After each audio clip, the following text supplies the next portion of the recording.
Hello guys, कैसे हो आप लोग। उम्मीद होगा अच्छे होंगे, अच्छे नहीं तो अच्छे हो। तो आज मैं बहुत इंपॉर्टेंट टॉपिक पे बात करने वाली हूँ। जैसे कि आप लोग जानते हो, लोग बोलते हैं कि जैसे कि मैं बहुत कम रिप्लाई कर पाती हूँ, तो लोग कहते हैं कि आप बहुत घमंडी हो, बहुत ईगो वाला।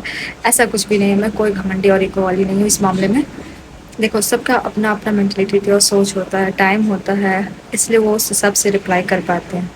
जैसा कि मैंने खुद ही इस चीज़ को, जस्ट एक मेरे फ्रेंड का आईडी था, उससे मैंने एक चीज़ जानने की कोशिश की कि सिर्फ लड़कियों का ही ऐसा है कि लड़कों का भी, क्योंकि लड़के ज़्यादा वैसे बोलते हैं। उनको इस बात को समझना चाहिए कि हर लड़की में ईगो एटीट्यूड नहीं होता है।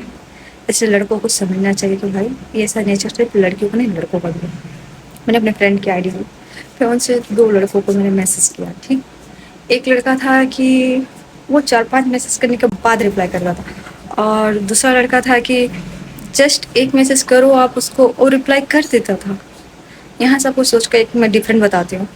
एक था कि 4-5 मैसेज करने पे वो इसलिए करता था क्योंकि उसको इंटरेस्ट नहीं था, आप आपसे बात नहीं करना चाहता था, या फिर उसको अपने लाइफ में बिजी रहना चाहता था, या वो उस लड़की से बात करना चाहता हो जिससे वो शायद लाइक करे तो उसके लिए अवेलेबल हो, और उसके लिए ना हो जिससे वो नया करती हो। ऐसा ही सोच लड़कियों का भी होता है, ये बात को समझना आप लोगों को ज़रूरी है। ऐसे मुझे भी मैसेज आते हैं, आप में बहुत घमंड है, बहुत ईगो है, मुझे बोलते हैं प्रश्न, आप बहुत घमंडी हो, मतलब कि ईगो वाली हो। मैं इस मामले में कोई ईगो वाली नहीं हूँ। सबका अपना अपना नेचर होता है। जैसे उन लड़कों का था, एक था कि ऐसा नहीं था दोनों के करेक्टर खराब थे या कोई एक था, नहीं, एक फ्रेंडली नेचर का लड़का था जो रिप्लाई हेलो हाय सबसे दोस्ती यारी करना चाहता था। एक था कि उसे बात नहीं करना था, वो अपने में रहता था, उसका जो था जो भी था वो अपने बिजी रहता। दोनों का जॉब है, ऐसा नहीं कि एक का है एक का नहीं।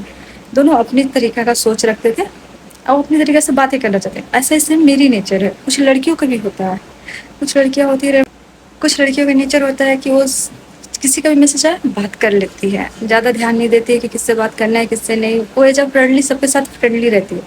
बट कुछ का रहता है कि नहीं, उनके पास टाइम नहीं होता, कुछ लाइफ में बिजी रहती है, कुछ वजह रहता है, रीजन रहता है, या आपको ज़्यादा इंटरेस्टेड ना हो तब वो आपसे बात नहीं करती है। और उसको जस्ट छोटी छोटी बातों को कोई मतलब लड़के ले लेते हैं कि ईगो एटीट्यूड पर कि वो मुझे रिप्लाई नहीं करे, कितना घमंडी है ये वो। लड़की घमंडी नहीं है, ये बात को आप लोगों को समझना चाहिए। बस वो अपने आप में बिजी है, उसको काम है, अपने वीडियोस बनाने हैं, या कुछ पढ़ाई का स्टडी का लोड है, और सबको टाइम नहीं दे सकती प्रॉपर, इसलिए वो आपके मैसेज का जल्दी रिप्लाई नहीं कर पाती है, नहीं करती है, या इंटरेस्टेड ना, ये भी हो सकता है वर्ड। बट इसको ईगो और घमंड में डाल देना, इस कैटेगरी में ये गलत है। ये हर लड़के को समझना चाहिए। अगर लड़की रिप्लाई नहीं करे तो उसका ईगो एटीट्यूड नहीं है, वो बिजी होगी, या उसकी क्राइटेरिया बहुत छोटी होगी। वो जो जिस चीज़ों को पसंद करती होगी, या जो चीज़ों को उसको इंटरेस्ट होगा, उनसे उनसे बात करना, या फिर वो ज़्यादा लोगों से इंटरेक्ट मतलब बात करना नहीं पसंद करती होगी। उसकी अपनी कुछ चॉइसेस होगी कि मैं इससे रखूँ दोस्ती, इससे ना रखूँ, सबकी चॉइस होती है। उसको ईगो एटीट्यूड कभी ना हो। जैसे मेरे भी सेम है, अगर मैं आपको मैसेज का रिप्लाई नहीं कर पा रही हूँ तो इसका मतलब ये नहीं कि मुझे ईगो है, एटीट्यूड है। मैं बिजी हूँ, या मैं बहुत कम लोगों से ही बात कर पाती हूँ या करती हूँ, ये भी रीज़न हो सकता है। इसलिए इस बात को लड़कों को समझना चाहिए, और लड़कियों को भी समझना चाहिए कि कोई भी लड़का अगर आपसे बात नहीं कर रहा है या रिप्लाई नहीं कर रहा है, इसका मतलब उसमें भी ईगो एटीट्यूड नहीं है, वो आप में इंटरेस्टेड नहीं है। सिंपल सी बात है, इसको ईगो एटीट्यूड का नाम होता है। सबकी अपनी चॉइसेस होती है, अपनी पसंद होती है, उस हिसाब से लोग किसी से बात करते हैं। इसलिए हम इस चीज़ को हम लोगों को समझना चाहिए किसी को। और मैं अपना यही बात आप लोगों को बताना चाहती हूँ।